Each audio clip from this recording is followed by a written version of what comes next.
喂，Hello，大家好，又係 Ian 啊！今日想同大家介紹下呢條我新買嘅褲，咁就係台面呢一條啦。咁啊，來自 Levi's LVG 系列嘅1870啊，德牛仔褲，sorry 應該叫做德工裝褲定係點樣？德 waist overall 啦。咁啊，其實大家要知道咧，Levi's 咧喺1870時代咧就開始登記啦，佢哋嘅牛仔褲設計。咁其實咧係一個轉捩點嚟嘅。咁啊，Levi's 就一間即係做褲做用品嘅一間公司啦。咁一個家族生意嚟嘅，咁亦都喺最黃金嘅淘金啦，即係叫咩miners 嗰啲礦洞啦、鐵路工最鋒芒嘅時代喺西岸嘅時候呢，咁冒起嘅一間公司，咁亦都係J.W. Staples 咧嘅加入呢，令到呢確立咗呢牛仔褲應該係點樣嘅造型同埋結構啊，咁令到 Levi's 跟住嘅時代就開始發光發熱啦。咁而所以都講到咧，150週年咧，佢哋就好着墨喺佢哋最早、最原始，亦都係最開初發熱發光嘅時代，就係1870時代啦。咁所以你着墨咗好多產品嘅。咁而當時最 hit 嘅一個產品啦，2023年嘅時候咧，150週年推出咧就係一條第一條藍色褲，咁啊 The First Blue Jeans 啦，咁就係一個佢哋最大嘅夢幻產品啦，咁樣咁佢上面着墨咗好多復刻啦。咁其實都見到喺佢哋宣傳片上邊呢，佢哋就有去博物館啦，揾翻一啲藏品，一啲冇公開過、冇展覽過嘅一啲藏品啦，去每一個細節呢，去揾翻啲 detail，所以應該點樣復刻嗰一條褲嘅。咁而當中呢，我都喺影片裏邊見到呢，佢哋就係開咗一條呢，係之前有人捐助嘅呢條橙色工裝褲嘅。咁亦都睇翻佢哋嘅資訊，可以知道1870年代嘅時候咧，Dave 咧其實佢係交過兩條褲嘅一個樣板俾 Levi's 咧去做嗰個款式嘅。咁而當時咧就交咗一條藍色、一條橙色嘅褲嘅。咁當中細節上有少少差異啦。咁但係點解你話喂 Levi's 你自己點解做唔翻你自己啲嘢㗎？搞咁多嘢咁，因為咧其實大家要知道咧。Levi's 真係曾經大火過嘅幾十年前啦，咁所以呢，佢哋喺復刻路上呢，一直都有困難嘅，因為最早期嘅草圖冇咗啦。咁而現有嘅產品或者係喺市面上流通嘅褲呢，佢哋揾唔到啊。咁但係呢幾十年裏邊，佢哋不斷去嘗試喺礦洞度揾啦，喺你阿爺阿嫲嗰個衣櫃度揾啦。咁亦都透過好多人嘅捐助呢，就重新揾翻好多舊嘅一啲褲嘅一啲細節，咁重新復刻嘅。咁而呢一條呢，就係其中一條啦。咁我着墨今日都係主要講佢啦。咁啊 The First Blue Jeans 我冇買到啦，亦都即係遇唔到啊，咁所以就講唔到啦。咁而因為我藍色褲呢比較多，咁所以今次呢，就專登買呢一條。咁其實23年嘅時候出呢，我已經留意咗網絡上已經留意咗呢條褲，不過當初就揾唔到嘅，同埋冇乜時間去揾，亦都冇咁啱去旅行買，亦都考慮咗好多先買，因為我自己都係一個好理性消費嘅人嚟，可以咁講。咁但係今次去到日本呢，都見到，亦都咁有緣，就係得翻一條我嘅尺碼啦。咁所以呢，就都買翻嚟同大家分享下。咁講下啲細節先啦。咁本身佢都有3個吊牌嘅。咁呢個就係喺個腰間尺寸嘅吊牌啦。咁因為我試啊，所以拆咗啦，翻到嚟已經。不過條褲未洗嘅，咁所以我都係可能第2集啦，先同大家分享佢上身嘅樣式係點樣。咁都同大家睇睇細節啦。咁首先手上呢個牌咧就係個尺碼啦。咁你見到咧佢係1870 Deluxe Weight Overalls 啦。咁就係講緊係一個係咪叫帆布啊？應該中文叫做嘅一個牛仔褲啦，唔係牛仔褲啦，工裝褲啦。咁點解叫 waist 咧？因為其實以前嚟講 overalls 咧，其實應該係有埋即係叫咩工人褲啊，有埋個 top 上面嘅。咁所以佢如果佢寫 waist 咧，就真係得翻個腰間。咁所以就其實即係斬頂嘅 overalls 啊，佢哋嗰個時代咁叫啊，未有叫 jeans trousers 嗰啲 trousers 就西褲啦，但係冇 jeans 呢個字嘅。古代舊嘅時代咧應該話 American Finest 啊，咁呢啲係 LVG 嘅一個產品嚟，咁所以就有呢一個標啦。咁35闊啦。32長嘅，咁呢個牌就係咁樣啦。佢用抽線打咗喺條褲頭度嘅。好啦，咁然後同大家分享下呢2個牌啦。咁佢呢次致敬呢，就喺呢度呢有個牌啊，咁就見到呢，就係 J.W. Staples 咧當年嘅一個草圖啊，喺個設計圖上邊。咁就有呢一條呢最早期嘅褲嘅草圖啦。咁其實就唔係呢一條嚟 exactly。咁亦都當初我相信呢一個係一個 prototype 啦。咁到正式生產嘅時候，先至係呢一條橙色嘅1870啦，同埋藍色嗰條 First Blue Jeans 啦。咁你可以見到咧，其實上面都有標明咧，邊啲位置咧係有做一啲細節嘅，例如佢上面有講邊啲位有用扭釘啦。咁啊，另外仲有一個位就係有個強保嘅 stitching 嘅，咁啊上面都寫咗。咁我哋都見到啦，扭釘啦，褲袋嘅前後啦，兩邊前後啦，嗰個袋掩褲囊位啦。咁然後就因為呢張圖得一邊啊，咁啊就係個褲袋後褲袋都會有扭釘。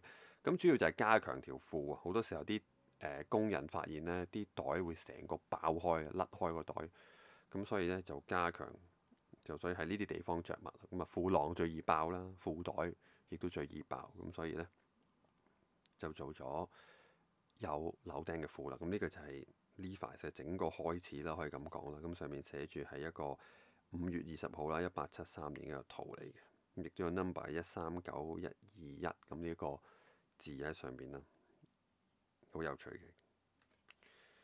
咁而後邊呢度都有少少嘅啲資料啦，咁其實幾有趣。呢個牌咧，我記得好似第一條係啦，Bird of the Blue Jeans 都好似係有呢一個牌嘅。咁而我呢一條都包含埋呢個150週年嘅牌咧，都係非常之開心。咁上面就講到啦，喺呢一個5月20號啦，1873年啦，Levi's 啦 Strauss 就同阿 Dave 咧就設計咗呢條褲啦。咁嗰個139121咧就係嗰個草圖嘅 number 啦，應該係咁講。咁咧就係話更改改良咗啦，咁就係嗰個 pocket 嘅 opening 褲袋，咁啊亦都加強咗嗰個褲啦，咁啊俾一啲 farmers 啦，嗰啲叫咩鐵路工啦，coal miners 啦嗰啲咧去使用嘅。最主要就係咁一條好強壯嘅褲啦，俾大家可以喺工作上咧保護到啦，同埋即係 last 得好耐啦。咁上面都講到啦，咁亦都講少少係 Levi's 喺 San Francisco 啦，咁樣嗰啲啦。咁啊嗰個有扭釘嘅藍色褲咧，咁就從此誕生啦。咁啊就係咁樣講到嘅，係啦。咁啊喺呢個2023年啦，Spring Summer 嘅 Collaboration 咧，150週年系列咧，咁就出咗呢啲產品。咁呢個就係150週年款嘅一個吊牌啦。咁然後咧就係呢一條褲本身自己嘅吊牌啦。咁啊，先講啦。其實呢條褲咧，我有揾一啲着墨嘅資料，就係揾翻150週年咧，佢哋去博物館，我頭先講過揾翻啲藏品出嚟睇。咁我一直都針住佢揭開一條橙色褲嘅時候嘅影片去針逐秒逐格睇啦。咁其實咧今次嘅復刻咧，我有一啲位置咧係唔理解嘅，咁但係亦都有一啲自己嘅見解啦。咁啊，一陣間再繼續講落去。咁見到有呢一條褲嘅一個造型啦，擺出嚟啦。咁究竟呢一條褲呢，係我呢一條定係嗰一條藏品呢？我就唔係好知道。睇個樣呢，等我用翻肉眼睇下先。我就覺得佢似係嗰條真正藏品嗰張相嚟嘅，就唔係影呢一個 product 嗰張 product shot 嚟嘅。咁所以咧，我哋都可以睇下啲細節。咁亦都咧，根據後邊嘅內容咧，我哋就逐一睇下咧呢一條復刻成品啦，我同大家分享下啦。亦都講埋一個我發現喺佢嗰條影片裏邊嗰一條元年嘅橙褲同我呢條橙褲有啲咩差異。咁我先講下。咁先講啦。咁佢呢條褲咧，佢聲稱咧就係一個即係每一步每一針咧都跟足原著去做嘅。佢上面嗰個文字係咁寫，我逐樣同大家去了解下呢條褲。咁啊，佢話係話 stitch for stitch 啦嘅一個 reproduction 啦。咁啊，以一條佢最早嘅橙褲。咁我相信就係所講就係博物館嗰一條啦嘅一條好 fast 啦。咁啊 feature 咗佢哋最早嘅皮牌設計。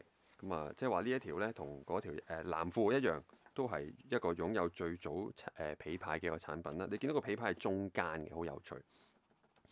咁而我睇翻條影片，即係講緊嗰條元年呢，個皮牌就比較橙色少少嘅，咁啊就唔太知道啦。咁你見到呢個皮牌個細節啦，我都可以放大睇下先。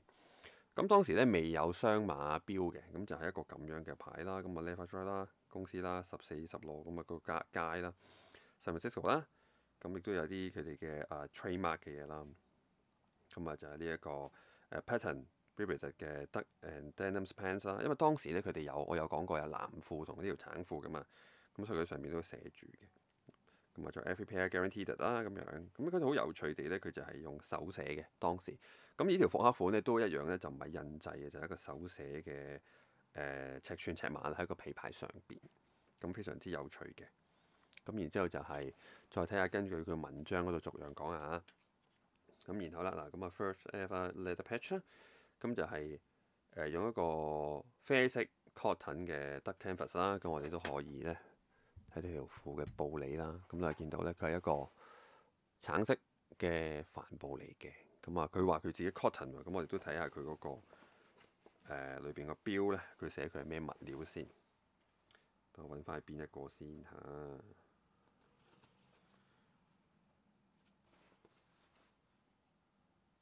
咁啊呢度都睇下啦。咁呢條褲咧最可惜嘅咧就唔係美國製或者係日本製啦，就變咗土製啦，土耳其嘅。咁我相信可能布料啦，或者係佢成個產品線上邊咧，佢就有呢一個嘅取捨啦。咁跟住見到啦，係啦，咁嘅物料啦呢度100% 係棉嘅，雖然個畫面可能好細，100% 棉啦。咁相信咧都係跟足㗎啦，因為好似話曾經有其他品牌或者係咪好多年前做過嘅復刻咧，就唔係100% 棉嘅，就唔知加咗 polyester 定點樣啦。好，咁啊跟住啦，我哋逐樣睇啦。咁啊跟住就係有個 black self edge 啦，就係一個黑色嘅布邊。咁好得意嘅，佢個布邊喺外邊嘅，已經見到㗎啦。唔好意思啊，咁我哋打開呢度後邊啦。咁因為佢係一個帆布，咁所以見到咧佢條邊咧就同牛仔褲嘅白布邊咧唔同嘅。咁而咧嗰個 self edge 咧其實就喺出邊添嘅，即係塊腹部車出嚟，即係做布嘅時候咧，呢個自己封口咧就都係自己啡色嘅線紗啦。咁但係呢度就有做黑色嘅線喺呢一度嘅，好有趣嘅。咁雖然喺外邊都會見得到嘅。咁呢個就喺我喺佢影片裏邊 show 嗰一條圓鏈咧係一模一樣嘅呢個細節。你見到係咁樣嘅，係啦。咁亦都同大家分享下啦。咁佢呢一個嘅帆布咧，就冇嗰個時代啊，係唔會有嗰種之字線嘅雜骨嘅。咁啊，純粹喺個布邊度咧，你見到好細咧，有一組車線喺擺邊嗰度封口嘅啫，咁一條線嘅啫，就唔係白色呢條，係前面呢度有一組好隱晦嘅啡色線嘅，係咁樣封口嘅啫。咁呢個都跟到足嘅，我都見佢嗰條圓鏈咧係咁樣冇雜骨嘅。嗰個時代亦都未必有雜骨車，或者係成本啦。因為我唔係好熟衣車啊，有熟衣車嘅朋友可以同大家分享下。好，咁啊，然後繼續啦。咁啊，布料啦，咁講咗啦。咁跟住就係有呢一個扭釘嘅結構。咁我亦都同大家咧細節咁講下扭釘啦。咁佢裏邊文字都有講到係一個冇marking 嘅。咁啊，最早期可能佢哋係未有自己自家訂製嘅扭釘啦。因為我相信佢可能就係復刻JW 嗰條prototype，就唔係復刻產品嗰條啊。咁所以我就話着墨上咧，好要理解下。咁你見到啦，佢褲袋兩邊有拉釘啦、扭釘啦，呢邊都有啦。跟住就有一個陀錶袋啦、銀仔袋啦，我哋現代人攞嚟做。咁呢個銀仔袋咧，甚至係比而家嘅袋咧細嘅，好細個嘅，或者陀錶袋好細個嘅。咁亦都有資料睇到個袋係特別細嘅，而家個尺寸係加大咗。咁而褲袋口啦，都相信同嗰個時代啲人袋嘅嘢有關啦。可能其實塗完金之後擺落褲袋，咁所以個褲袋口咧好細。我隻手嚟講咧係好難插入去嘅，就同而家啲褲袋咁大個咧係有唔同嘅。咁我相信亦都係因為有好多用家嘅一啲意見，後尾就加大呢個袋。話好隻手好難擺喎，嗰啲嘢擺唔入去喎。咁可能後尾先至加大。咁呢個都見到歷史Levi's 喺褲款上面都有去更改嘅，例如個台錶袋加大啊，呢個袋加大。咁呢啲都係一啲歷史嘅有趣嘅細節啦。咁然後就講到咧，就係有個巴黎球。咁呢巴黎扣好有趣嘅，咁我就對於呢啲金工產品呢唔係好熟悉啦。咁如果有大佬呢可以睇我條片，咁啱睇到呢，就可以同我分享下。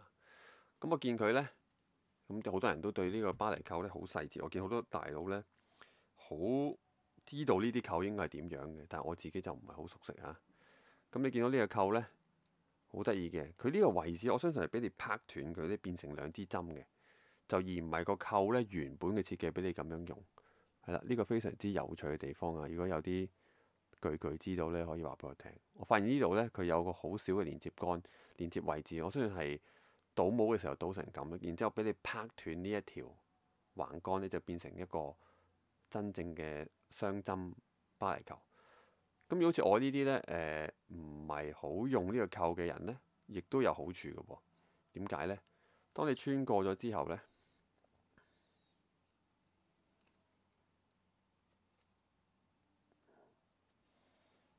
再穿返過去呢，你會發現呢，佢一樣有呢一個固定嘅作用嘅，咁就可以唔用支針啦。因為我就自己唔係幾想篤穿塊布嘅，咁甚至我仲可以事後校添。咁啊，即係悉隨尊便啦，你自己中意點就點啦咁樣。咁有個後邊嘅巴黎扣啦。咁點解而家嘅褲會冇咗呢？咁原因就係咁嘅。因為以前嘅褲呢就冇皮帶扣嘅，亦都嗰個時代未興用皮帶啦。咁所以就靠呢個位置去校個闊度嘅。因為你知啦，條褲都係一寸一寸咁做嘅啫。咁如果你半寸咁點算呢？就係靠呢個扣。咁同埋就係如果肥咗可以鬆翻啲啦。咁你見到呢，佢就冇皮帶扣嘅，咁就得呢一個 suspender 嘅鈕嘅啫。好，咁啊再跟嗰個牌嗰個次序講下嚇。咁啊，跟住就冇係啦 ，no branded 嘅 Vivis 啦，跟住就鈕就同而家嘅牛仔褲鈕唔同嘅，就唔係嗰種壓入式，咁就係縫嘅手縫鈕嚟嘅。所以你見到佢全部鈕都係呢一種手縫銀色鈕嘅。咁而呢條褲呢，亦都係扣鈕款嚟嘅，你可以見到啦，一粒褲頭鈕啦，跟住呢就三粒呢一個褲浪鈕嘅。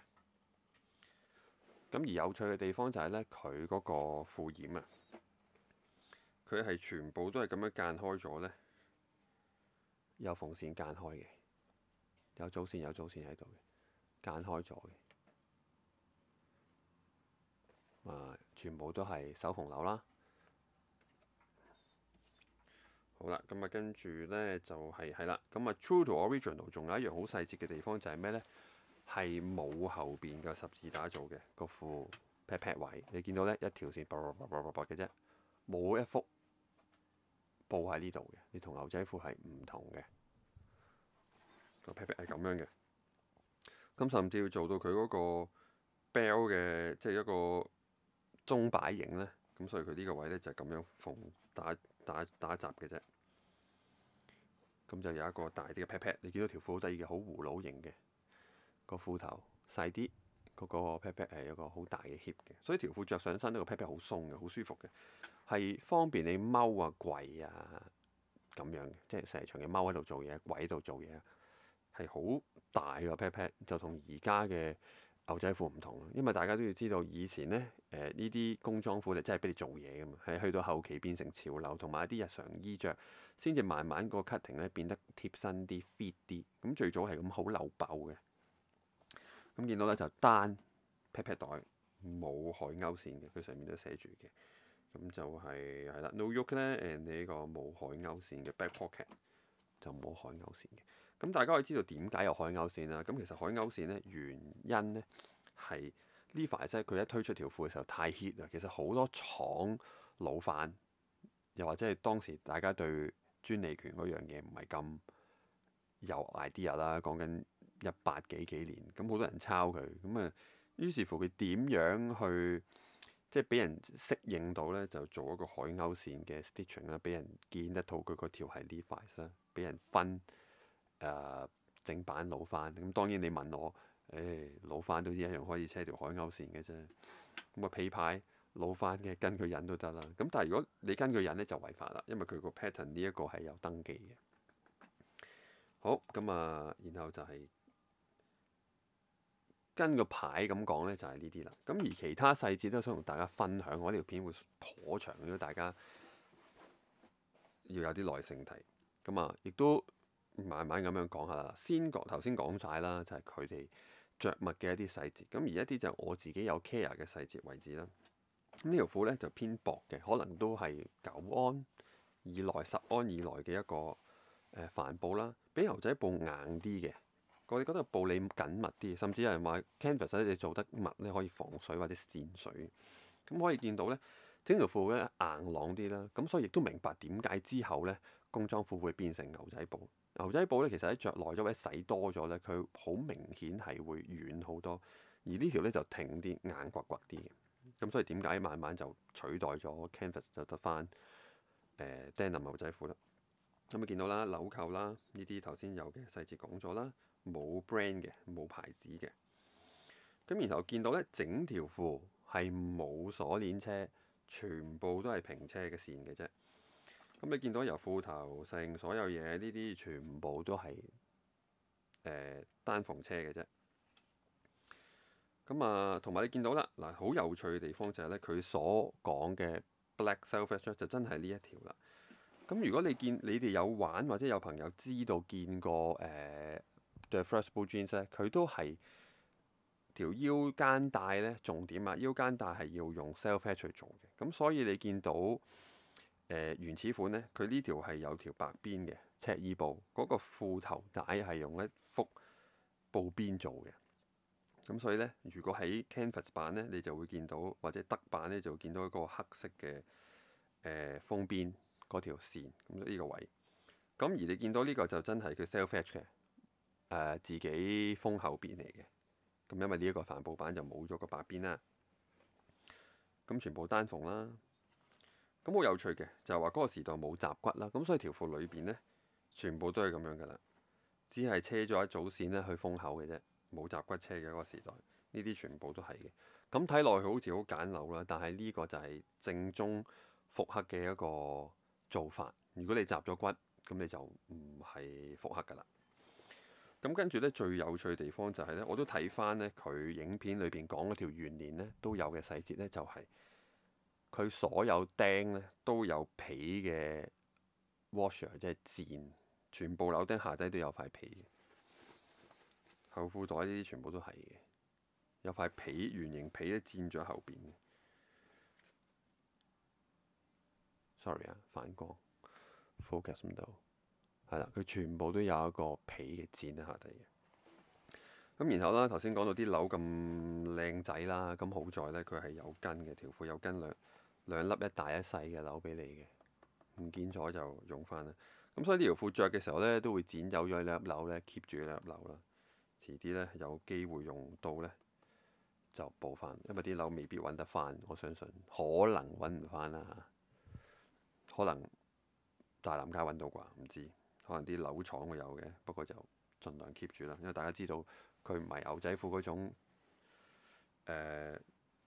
壓制式紐嘛。好啦，咁啊跟住講一個細節咧，我比較 care 嘅地方就係咧，我發現咧佢同博物館嗰條有唔同。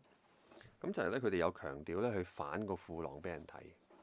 咁我發現咧佢博物館嗰一條咧喺褲浪位咧，就有一個三角形嘅強保嘅，咁就裏邊放咗塊布，然之後咧咁樣打咗個三角形線咧，就喺下低車咗喺個褲浪嗰度。咁我唔知道 Levi's 點解呢條冇啦，而 Blue Jeans 有啦。究竟係想因為個定位清晰啲喺產品嗰個角度取捨啊，定係佢哋復刻緊嘅係一個再 early 嘅草圖呢？就可能或者係博物館嗰條唔夠早，佢就復刻咗一條更早嘅就冇嗰條線嘅，係咪咁呢？咁我就唔清楚啦。呢個我都唔能夠好實牙實齒講，因為我都唔知 Levi's 想點啊嚇。即係究竟佢會係咪個檔案裏邊有一條冇三角嘅，佢就復刻嗰一條，而佢覺得博物館嗰條唔夠舊，因為博物館嗰條好似啲釘都有字嘅，可能比原組嗰條係遲啲出嘅，咁所以呢，呢個就好難考究啊！我只同大家講。咁啊，跟住仲有呢一個釘釘啦，我頭先都未數晒啲釘俾大家睇。係啦，咁仲有個褲浪釘最有趣嘅地方。咁點解之後個褲浪釘冇咗呢？咁啊兩樣嘢嘅。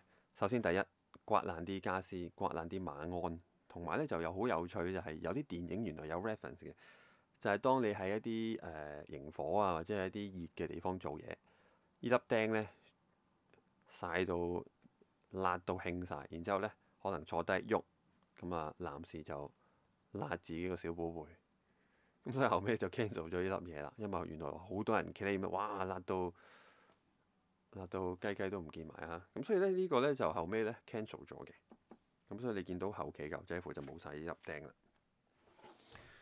咁我哋可以睇下呢啲位啦，咁好有趣嘅，佢成個黑嘅 self-edge 喺晒出邊嘅，好有趣，成條褲都見到嘅。咁啊褲腳啦，咁頭先講過啦，佢係全單縫單針車嘅，就冇鎖鏈車，所以褲腳咧都唔係鎖鏈車嘅，係啦。可以見到啦，係啦，呢邊褲腳啦，都係咁樣嘅，有一條白線咧喺呢度一直延伸去到褲浪嘅。咁啊單袋啦，冇個喐啦，一條縫到去後邊嘅啫。咁而前邊咧就雙線嘅，浪位都係咁樣一直車落去啦。條褲係簡單好多嘅個樣，比起牛仔褲。係啦，跟住仲有一個細節，咁咧就係話喺博物館檔案館裏邊咧，就發現咧原來咧最早嘅 pattern 咧，巴黎扣嘅兩旁咧係冇釘嘅，咁就唔同大家見到嘅後期版啊，咩22啊、33咧，你發現佢係冇嘅。咁原因就係可能嗰陣咧未覺得需要啊，而後尾會有人斷呢條巴黎扣，所以加嘅，係啦。咁即係發現原來最早 pattern 係冇嘅，咁呢個非常之有用嘅 reference 啊！因為我記得原來我睇到咯，上網揾到一啲買賣 post，因為太舊啲料，好似話555時代咧，555廠時代係出過呢一條啡褲復刻嘅。咁嗰個 pattern 係咪早期 pattern 咧？我唔知，因為我見佢有 V 型有喐，咁但係亦都有拉扭釘嘅。咁究竟會唔會係之後其實德布一直係延伸到1900年初嘅咧？咁所以嗰段時候會唔會用咗1900或者1922嗰個 pattern 去做？咁就唔知啦，我就唔係去到咁清楚。咁所以咧可以見得若果想揾做 pattern 嘅咧，呢條係叫做啲嘅，一定係就冇嗰個背脊嘅。咁而你可以見到咧，係啦，講翻對 First Blue Jeans 就有喐嘅，就有一個 V 字喺呢度嘅。咁啊，補充少少資料俾大家睇，就係咁啦。咁啊，今日分享呢條片勁長啦，就嚟半個鐘啦。咁啊，大致上咧講咗呢條褲係點樣啦。咁咧，希望咧天氣好啦，我可以洗咗呢條褲，然之後咧着上身俾大家睇啊。因為理應道理上咧，得嘅咧就唔會點樣縮嘅，亦都佢塊布咧唔係嗰種上晒漿嗰種。咁亦都記得佢官網好似曾經有寫過，就已經 wash 得㗎啦。咁不過條褲我相信鋪頭可能擺咗2年，可能亦都有人試過，咁所以我都洗咗先着啦。咁啊，其實大部分成衣都應該洗咗先着嘅，亦都唔好話太 care 嗰一次半次會唔會甩色。咁亦都有趣嘅地方就係 canvas 唔使理佢啦，佢唔會好似藍褲咁樣洗到褪色㗎嘛，佢著得成條淡色嘅啫。咁所以咧，呢條褲可能或許唔需要好似牛仔褲藍色牛仔褲咁鏡住洗。咁所以咧，我希望呢1-2日啦，因為旅行完翻嚟咧就好多件衫洗㗎嘛，咁啊未洗到我呢條褲。咁所以咧，我希望第2集咧洗完咧就上身同大家睇下呢條褲係點樣啦。咁亦都考慮緊使唔使改腳啊？咁定係 keep 住佢原本係咁咧？因為諗下幾廿年前啲人除非條褲勁長嘅啫，如果唔係都唔會洗唔會改短㗎啦，因為改短都要錢㗎嘛。咁所以咧就到時考慮或者洗咗會唔會短咗啲咧咁樣，咁啊再同大家分享。咁今日呢條開箱片咧就到依家啦。咁啊非常之高興，亦都多謝大家睇呢條片。